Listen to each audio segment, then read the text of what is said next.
Hey, welcome back to our Advent study where we are trying to take Christmas biblically seriously this year. Advent is a season where from December 1st all the way up until Christmas Day, December 25th, we are taking time to be purposeful and intentional about our pondering the things of God, about looking and anticipating ultimately the birth of Christ. It gets easy to only think about Christ's birth on December 25th, but really the entire Christmas season should be us anticipating that day that culminates as the day that Christ was born. And so over the last several days, we've been looking at some Old Testament prophecies that prophesied that Jesus would come and what he would do. Again, these are not all the prophecies. There are many, but we're looking at some of them. And yesterday, I know we were in Isaiah 9. I want to backtrack 2 chapters to Isaiah 7, because there's an important prophecy there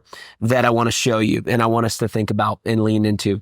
Isaiah chapter 7, verse 14 says this: "Therefore the Lord himself will give you a sign." Himself will give you a sign.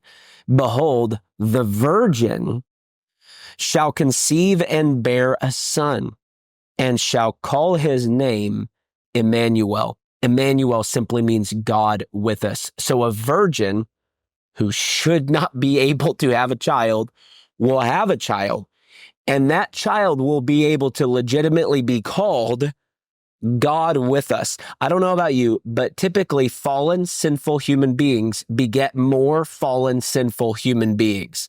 But it wasn't going to be so here. And the reason that was able to happen was because Mary was a virgin, which means Jesus is, yes, of course, part Mary, but his father is legitimately God the Father. There was no actual male used in the creation of Jesus. God the Father spoke to Mary's womb and she became pregnant with Jesus. Listen to me. The reason this is so important is because if you tear apart the virgin birth, you are ultimately coming against the divinity and deity of Christ.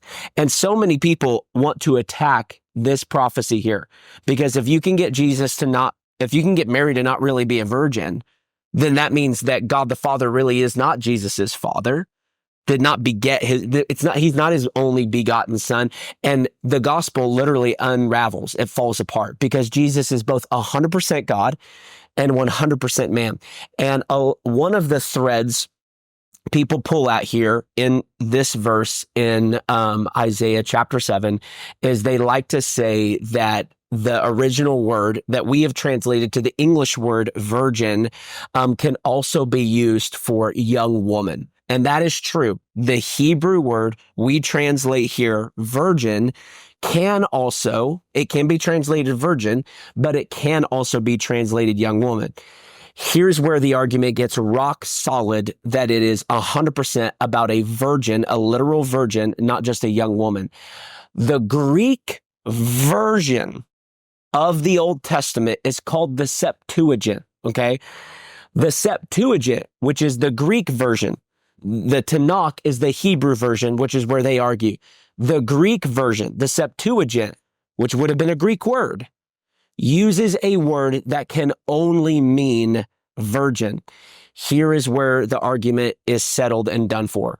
The Septuagint came around way before Jesus was ever born.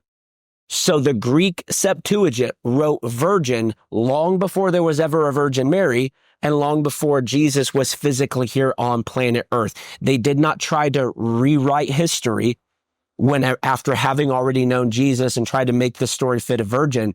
No, the Greek Septuagint said, no, this means virgin, and we're going to use the one word in our language that means virgin. It cannot be interpreted as another word.